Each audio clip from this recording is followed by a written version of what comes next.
Hello friends, हम इस diagram के बेस पर एक गाउन की कटिंग करेंगे जो बच्ची की 6 से 7 साल की एज की है।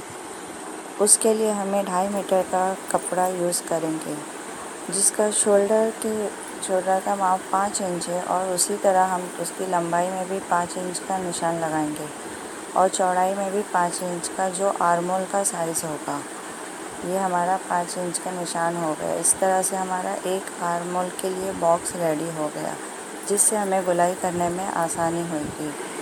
चेस्ट का हमें 1/4 लेना है, जो हमारा 7.5 इंच होएगा। उसमें 1.5 इंच प्लस करके टोटल हमारा 9 इंच हो जाएगा।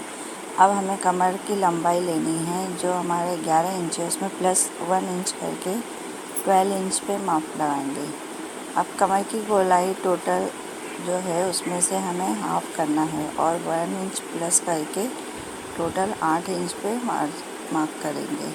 अब चेस्ट की और कमर की लंबाई को इसको जॉइन कर देंगे। अब आर्मोल की गोलाई करनी है हमें।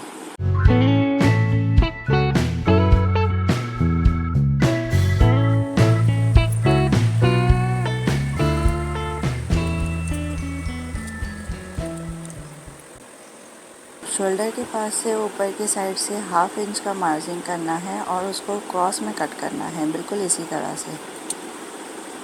और नीचे कमर के पास से भी सेम प्रोसेस करना है, जिससे हमारा नीचे का पार्ट डाउन नहीं होएगा, यानी लटकेगा नहीं।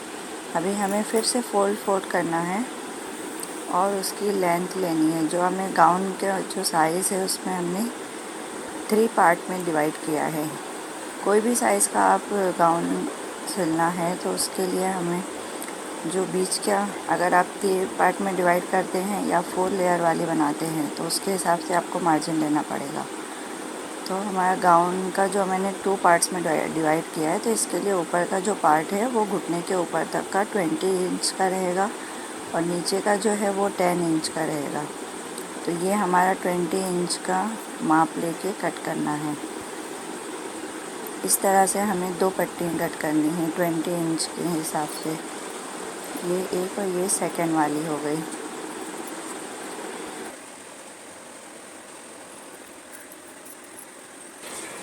ये हमें 10 इंच की नीचे वाली फ्रिल कट करनी है, जो हमें 3 पट्टियाँ कट करनी पड़ेगी।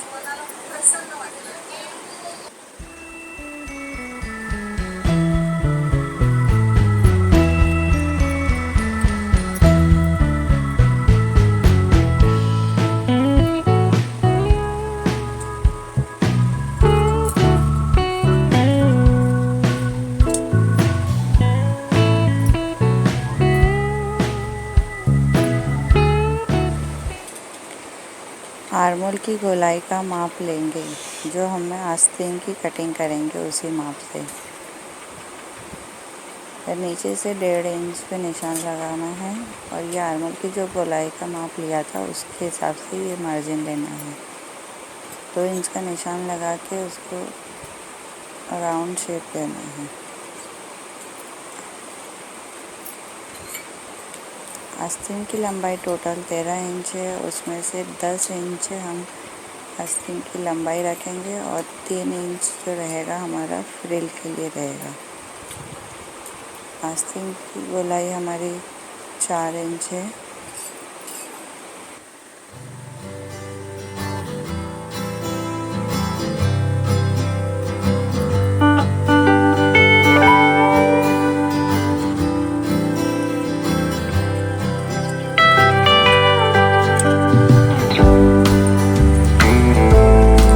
उल्टी साइड पे एक साथ रख के 1/2 इंच के निशान लगाकर इस तरह से गोलाई करेंगे।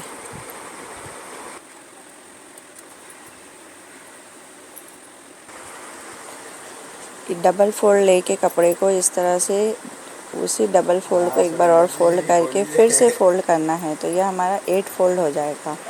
जो आस्तीन की गोलाई है उसको 4 इंच है, तो उसका हाफ लेना है 2 इंच पे। 2 इंच पे निशान लगा के नीचे से 3 इंच पे निशान लगा के हमें गोलाई करनी है और फिर कट करना है इसी तरह से।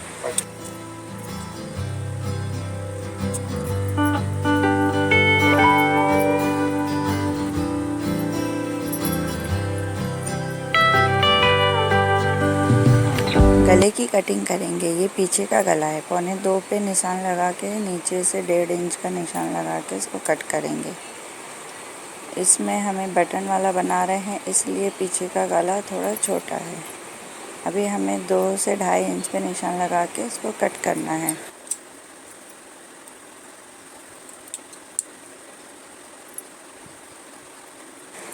आगे की गले की कटिंग करेंगे, जो कि 2.25 पे सेम शोल्डर के पास से निशान लगाना है और नीचे से 3 इंच का गले की लंबाई रखनी है। इसको हम राउंड शेप देंगे, गोलाई में शेप दे देना है और इसको भी उसी तरह से कटिंग करना है।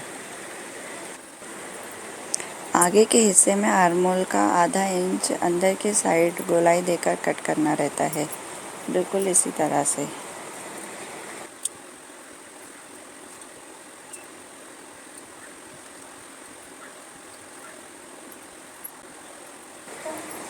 गले की पट्टियाँ कट करनी है। आप क्रॉस में भी कट करके कर सकते हैं, लेकिन मैं इस तरह से करती हूँ, इसलिए आपको ऐसे ही बता रही हूँ। इस तरह से वही जो पार्ट हमारा वेस्ट पार्ट जो था कटिंग का, वही रख के हमें उसी के शेप से कट करना है और जितनी चौड़ी पट्टी कट करनी है उतनी कर सकते हैं। इसी तरह से हम पीछे का भी कट करेंगे और पीछे के लिए हमें जो जो बटन के लिए बनाने का है, उसके लिए भी हमें 2 इंच की चौड़ी पट्टी कट करनी है और 4 इंच की लंबी होनी चाहिए।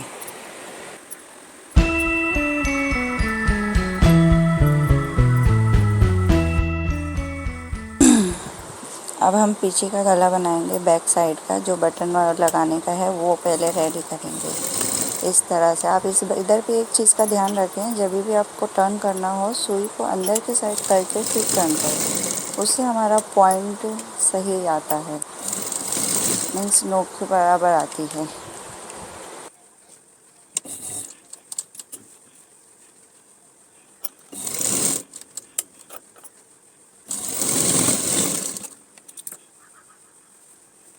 इस पट्टी को हमने तीनों साइड से फोल्ड कर दिया है। थोड़ा थोड़ा कट लगा के इस तरह से पलटी करके सिलाई लगा लेंगे।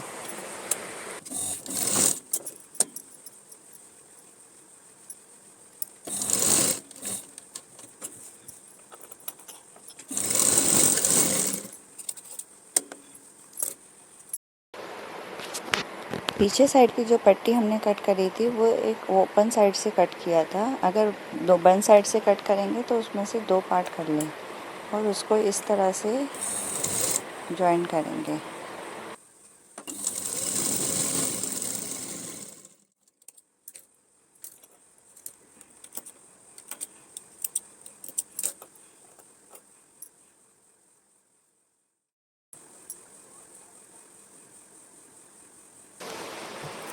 बटन लगाने के लिए मैंने इलास्टिक का यूज़ किया है। आप चाहे तो काज भी बना सकते या हो का हार।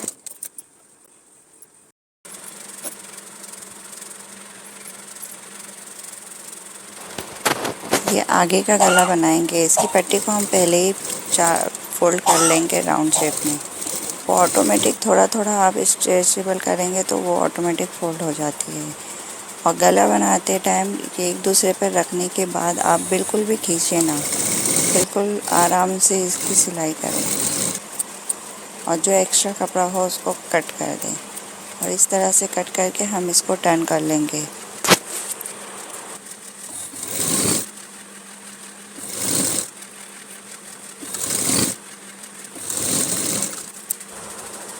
इस चीज़ का आप अच्छे से ध्यान दें, हम किस तरह से शोल्डर को जॉइन करना है। दोनों राइट साइड वाले पार्ट को एक दूसरे से जॉइन करना है और गले का भी इस तरह से टर्न करना है। आगे का पार्ट और पीछे का भी जो गले का पार्ट है वो आगे के साइड जाएगा और शोल्डर को जॉइन करना है। ये देखिए, इससे हमारी फिनिशिंग अच्छी आती है।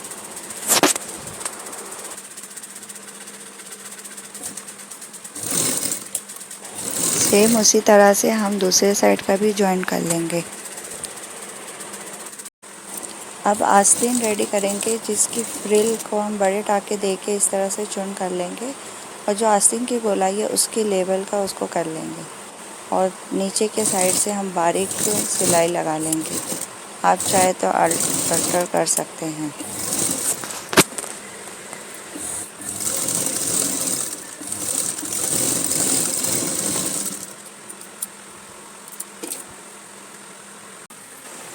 अब हम आस्तीन को जॉइन करेंगे। आस्तीन का जो आर्मोल की जो कटिंग जिसमें आधा इंच ज़्यादा करे थे उसका, और जो आस्तीन के आर्मोल की कटिंग आधा इंच ज़्यादा करे थे, वो दोनों पार्ट को आगे की साइड भी जॉइन करना है और फिर उसको एक लेवल से करके हमें बराबर से जॉइन करना है।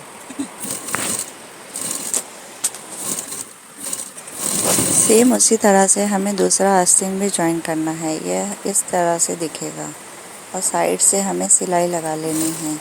नीचे से 1 इंच का छोड़ के लगाना है ताकि हमें नीचे जो घेर लगाने का है वो बराबर से लग जाए। आप चाहें तो राउंड में भी लगा सकते हैं पूरी सिलाई लगा के।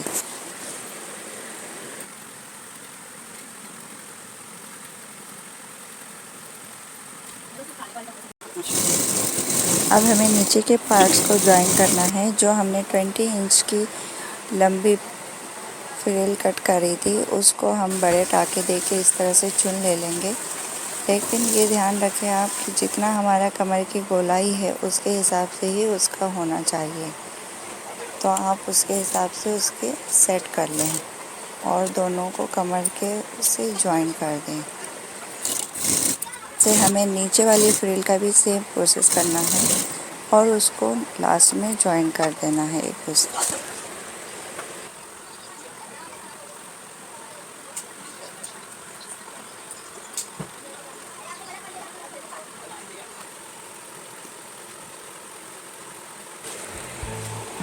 अब हमें साइड से सिलाई लगानी है।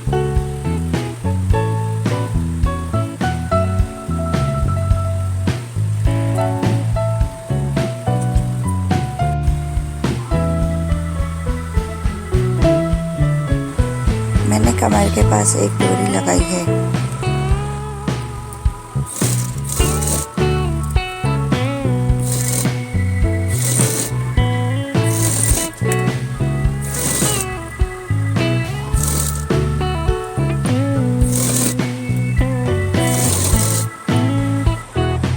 हमारा गाउन रेडी हो गया। Thank you for watching my video.